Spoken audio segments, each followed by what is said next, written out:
यश नाम का एक लड़का इंजीनियरिंग की पढ़ाई करने के लिए अहमदाबाद आया था और यहाँ पर वो हॉस्टल में रह रहा था। उसके पिताजी की सरकारी नौकरी थी, इसलिए वे यश को हॉस्टल खर्च के ठीक ठाक पैसे भी देते थे। हॉस्टल लाइफ में तो हम सब जानते ही है कि कितनी सारी मौज मस्ती होती है। यश भी अपने हॉस्टल लाइफ को भरपूर एंजॉय कर रहा था। हॉस्टल में आए यश को अभी 1 महीना ही हुआ था कि वो सिगरेट और शराब पीने लगा था। हॉस्टल में तो ये सब आम बात होती थी, क्योंकि उनके सारे दोस्त भी सिगरेट और शराब पीते थे। खासकर उनके हॉस्टल के सीनियर लड़के तो बहुत ही मौज मस्ती करते थे और खूब सिगरेट और शराब पीते थे। वो लोग हर रोज देर रात तक पार्टी करते थे। यश को ये सब अच्छा लगने लगा और ऐसे ही कॉलेज का 1 साल निकल गया। जब एग्जाम का रिजल्ट आया तो यश के मार्क्स बहुत ही कम थे। मार्क्स कम होने के कारण उसको पिताजी की डांट भी सुननी पड़ी। पिताजी ने समझाया कि बेटा, आजकल कंपटीशन बहुत चल रही है, इसलिए तुम्हें पढ़ाई में ध्यान देना चाहिए। पिताजी की बात सुनकर यश ने पढ़ाई में ध्यान देना शुरू किया और उसका मन पढ़ाई में बिल्कुल भी नहीं लग रहा था। वो तो पहले जैसे ही देर रात तक पार्टी करता था। देर रात तक पार्टी करने की वजह से वो सुबह जल्दी नहीं उठ पाता था।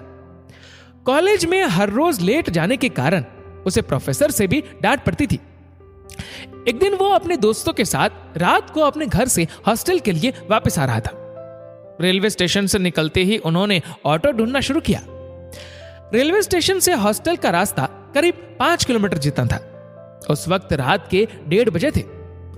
वो लोग ऑटो या रिक्शा वाले का इंतजार कर रहे थे, लेकिन उनको कोई भी ऑटो या रिक्शा वाला नहीं मिल रहा था। करीब 1 घंटे के इंतजार के बाद उन लोगों को एक ऑटो मिल गई। बहुत ज्यादा वक्त के बाद ऑटो मिली थी, इसीलिए उन लोगों ने ऑटो वाले से मोल भाव भी नहीं किया था और बैठ गए थे। थोड़ा आगे जाते ही यश ने ऑटो वाले से पूछा कि आप इतनी देर रात को क्यों ऑटो चलाते हैं? जहां तक मुझे पता है यहां पर कोई भी ऑटो वाला इतनी रात को नहीं मिलता है। ऑटो वाला ने कहा, हाँ बेटा, तुम्हारी बात सच है। यहाँ के सारे ऑटो वाले रात के 12 बजे तक ही काम करते हैं। यश ने कहा कि तो फिर आप क्यों इतनी देर रात तक काम करते हो? ऑटो वाले ने कहा कि मुझे पैसों की ज्यादा जरूरत है, इसलिए मैं देर रात तक ऑटो चलाता हूं। ऐसा करने से मुझे ज्यादा पैसे मिलते हैं और बच्चों की फीस भरने में ये पैसे काम आते हैं। यश ने कहा कि आपको देखकर लगता है कि आप पढ़े लिखे हो, तो फिर आप ये ऑटो चलाने का काम क्यों करते हो? ऑटो वाले ने कहा कि जी, मैं पढ़ा लिखा हूं, मैं इंजीनियरिंग करता था, पर उस वक्त में ज्यादा पढ़ाई पे ध्यान नहीं देता था और सुबह जल्दी भी नहीं उठता था। मैं अपने दोस्तों के साथ रात को देर तक पार्टी भी करता था।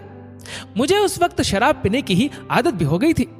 इस वजह से मैं इंजीनियरिंग में फेल हुआ और इंजीनियरिंग पूरी करने का मन भी नहीं था, इसलिए छोड़ दिया और ये ऑटो चलाने का काम शुरू कर दिया। ये सब बातें सुनकर यश के और उनके दोस्तों के होश उड़ गए। उन लोगों ने उसी रात को फैसला किया कि हम सब आज से पढ़ाई में पूरा ध्यान देंगे और देर रात तक पार्टी भी नहीं करेंगे। इस ऑटो वाले की कहानी सुनकर यश और उनके दोस्तों में काफी बदलाव आ गया। हमें हमारा लक्ष्य कभी भी नहीं भूलना चाहिए।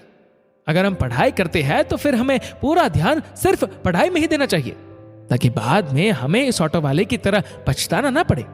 हमारा लक्ष्य हमें हर हाल में पूरा करना चाहिए। जब तक हम अपनी लाइफ में कुछ हासिल नहीं करते हैं, तब तक हमें अपने लक्ष्य को नहीं भूलना चाहिए। सुबह अलार्म से पहले हमें अपना लक्ष्य जगाए, ऐसा होना चाहिए। दोस्तों, इस वीडियो को लेकर आपकी क्या राय है नीचे कमेंट करके जरूर बताएगा। और अगर आपको वीडियो अच्छा लगा हो तो इस वीडियो को लाइक करेगा, शेयर करेगा ज्यादा से ज्यादा लोगों तक, और ऐसी ही और भी इंस्पिरेशनल वीडियोस के लिए सब्सक्राइब करें हमारे यूट्यूब चैनल को और फेसबुक पर फॉलो करें हमारे पेज को। धन्यवाद।